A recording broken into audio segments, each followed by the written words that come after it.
جب زندگی میں شدید غم آ جاتا ہے، پریشانیاں آس پاس سے گھیر لیتی ہیں،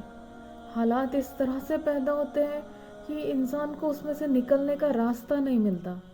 اس وقت یہ ہوتا ہے کہ انسان کوئی ایک شخص کو ڈھونڈتا ہے، ایک شولڈر کو ڈھونڈتا ہے، مطلب کہ ایک کاندھا ڈھونڈتا ہے جس پر وہ سر رکھ کر روئے، اپنا غم کسی کو سنائے۔ اور اکثر یہ بات ہوتی ہے کہ جب پریشانی کے حالات ہوتے ہیں تو اس وقت جلدی کوئی ہمیں کاندھا نہیں دیتا۔ اس وقت یہ ہوتا ہے کہ پریشانی چل رہی ہے اس لیے ہم سے دور بھاگنا شروع ہو جاتے ہیں لوگ، ہے نا؟ اور جس سے ہم شیئر کر رہے ہیں جو بھی باتیں ہیں ہماری، اگر ہم اسے سے شیئر کر رہے ہیں کسی بندے سے، پریشانیاں اپنی بتا رہے ہیں، تو ضروری نہیں ہے کہ وہ ہمارا خیر خواہ ہی ہو، وہ ہمارا ویل وشر ہی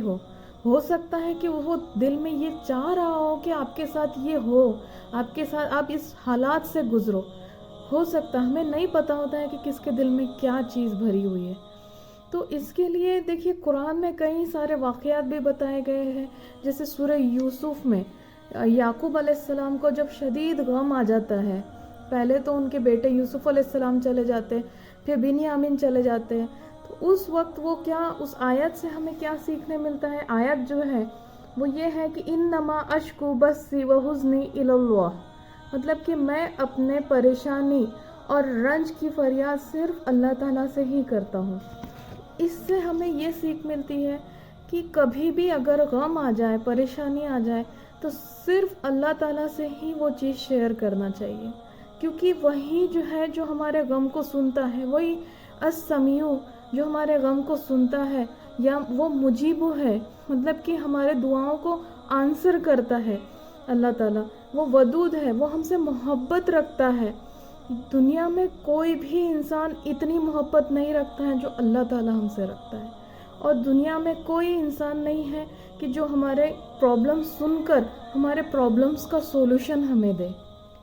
ہے نا؟ پرابلم سالو کرنے والا صرف اللہ تعالیٰ ہی ہے، اور اسے ہی ہم نے دوست بنانا چاہیے۔ جیسے یوسف علیہ السلام نے ہمیں سکھایا ہے کہ اے زمین و آسمان کو بنانے والے، تو ہی میرا دنیا اور آخرت میں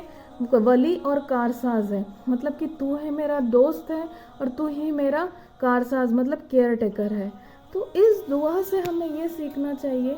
کہ ہمیں صرف اللہ تعالیٰ کو دوست بنانا ہے، اسی کے پاس جانا ہے، اسی سے ہی دعا مانگنا ہے، جیسے ہمارے نبی کیا کرتے تھے۔ اور کسی کا شولڈر ڈھونڈ کر اس پر ہم نے رو کر اپنا بیان کرنے سے بہتر ہے کہ سجدے میں جائیں، اور سجدے میں جا کر اللہ تعالیٰ کے پاس رونا اور اللہ تعالیٰ سے شکایت کرنا کہ اللہ تو نے میرے پریشانی دور کرنی ہے تجھے، اور رو کر اللہ تعالیٰ سے اپنا دل ہلکا کرنا، کیونکہ اللہ تعالیٰ کو بہت زیادہ پسند ہے کہ میرا بندہ سجدے میں آ کر مجھ سے دعائیں کرے۔ جس نے بھی دل دکھایا ہے اللہ سے اس کی شکایت کرے کہ اللہ میرا اس نے دل دکھایا ہے، اللہ مجھے یہاں تکلیف ہو رہی ہے۔ یہ دنیاوی جتنے رشتے ہوتے ہیں یہ ایک نہ ایک دن یہ ختم ہو جائیں گے۔ اب آپ دیکھیے کہ آپ جس انسان سے بہت زیادہ محبت رکھتے ہیں، جس پر آپ کو بہت زیادہ اعتماد ہوتا ہے، وہی انسان ایک نہ ایک دن آپ کو کچھ ایسا کر جاتا ہے جو آپ کو قابل قبول نہیں ہوتا، آپ کا دل دکھا کر چلا جاتا ہے نا؟ تو اس لیے کبھی بھی اللہ تعالیٰ سے ہی اپنا جو ہے تو دوست ماننا چاہیے، اور وہ ایک ایسی ذات ہے کہ جو کبھی کبھی رسوا نہیں کرتا ہے نا؟ جو کبھی محبت کرنا نہیں چھوڑتا اپنے بندے سے، صرف اس کے آگے ہمیں دو آنسو گرانے کی ضرورت ہے۔ آپ سے ہم جب شدید غم میں ہوتے تھے تو وہ یہ دعا پڑھتے تھے، یا حیو یا قیوم برحمتک استغیث،